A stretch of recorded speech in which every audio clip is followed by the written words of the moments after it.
So just as a disclaimer, I am going to be talking about mimic spirits, and if you don't know what those are spirits that poses people that you know in order to interact with you and have a better chance at interacting with you, and they are usually not nice.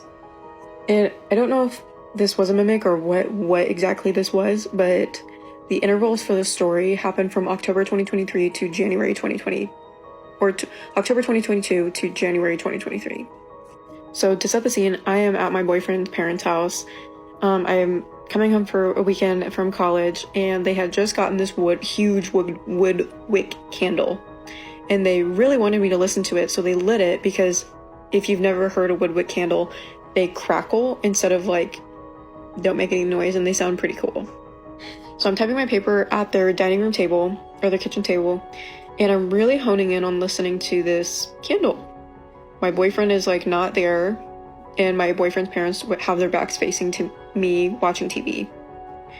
I'm listening when suddenly I hear my boyfriend's voice, "Hey Lane," come from behind me. So I turn around and I'm looking, and these people are pretty religious, and you wouldn't expect anything to happen in their house, so I thought it was my boyfriend. So I got up, I went into the dining room with the lights off, and I'm looking around for him, and I can't find him. And I'm calling out to him, walking around this house calling out to him, no response. I text him, and I'm like, "Where are you?" He comes downstairs and he's like, "I was in my room, what's going on?" And I think my face was a little freaked out, because at that point I had turned my back towards his parents, so that if something were to happen, I was close enough to them where they would see it too. And I'm like, "I heard your voice, why are you with me?" He told me essentially that he had been in his room for the last hour and it wasn't him, and he promises me that it wasn't him. So at this point, his parents were like, "Everything okay? What's going on?" And I was like, "I heard Andrew's voice, but Andrew wasn't there. I've never experienced something like that."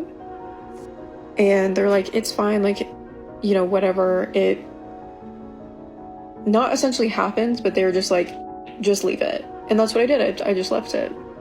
And anyone who knows me in real life knows that my scariest stories come from me trying to be rational, because they're I usually freak out and I'm like, "That's a ghost," instead of saying "Oh, it's science."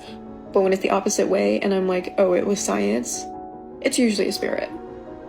And I left it alone, and it never happened again.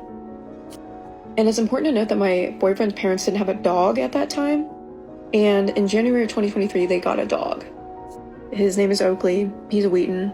He's very cute. And one night I took my boyfriend out to eat, and we were away, and when we got back the following morning, so we were out all night, my boyfriend's dad pulls me aside and he's like, "I heard it too."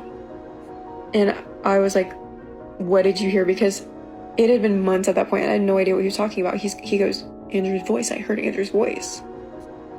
And my blood ran cold. I was like, "What are you talking about?"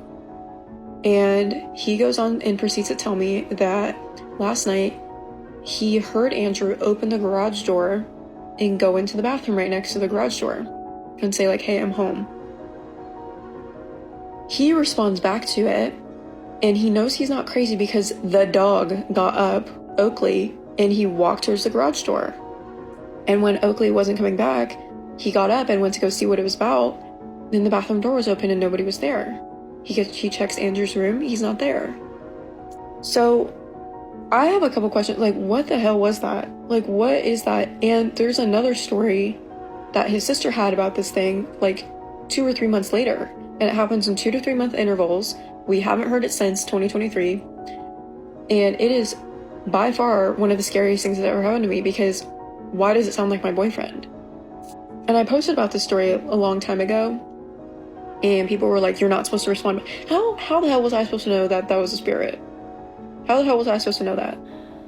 Oh my god, how scary. I'm seeing a lot of these mimic stories now, because a lot of ghosts will pretend to be their person they love or something. But that would really freak me out. If that was my situation, and I thought I had my boyfriend's calling my name, I would also think that they're messing with me, and I think I'd go delusional, because a lot of people are like, "Oh, your mind's playing tricks on you," or "You thought you had me." But no, I believe her, because I had that happen to me all the time, and I just thought I was going crazy. But the fact that Dad heard it as well was even more scarier, and their dog Oakley got up. And the sister as well has had the same experience. God, I don't think I could ever step back in that house ever again. I'd be so scared. I'd be like, no thanks. I'll eat outside in the garden. How horrific. I genuinely would be petrified. And the fact it hasn't even happened since is crazy. Like, I wonder if the mum's heard of it or had it happen to her. But where did the dog go? That's what I want to know. I'd just love to like be in an interaction with a ghost. It's so cool. Not cool, but I'd just so be scared. I'd probably just be crying. Yeah. In fact, like, nobody believed her as well. In the beginning, it's just crazy because I literally that would drive me insane. I think I'd say to them, "You're wrong." Like, I genuinely heard it. Like, all the comments are like, "This mimic would get fed up of me going, huh? I heard it too." Oh my god. And it tricked the dog as well, which is even more crazier. Someone's comment saying, I once had followed a mimic spirit in the middle of the night. Why? That's so scary though. Again, like, what would you do in that situation? No one believes you. Your boyfriend thinks you're going crazy. You think your boyfriend's pranking you. None of his family heard it, and then you go away, come back, and the dad's heard it and say, yeah, I heard it too. And he went upstairs and checked the whole house. That's just scary and creepy.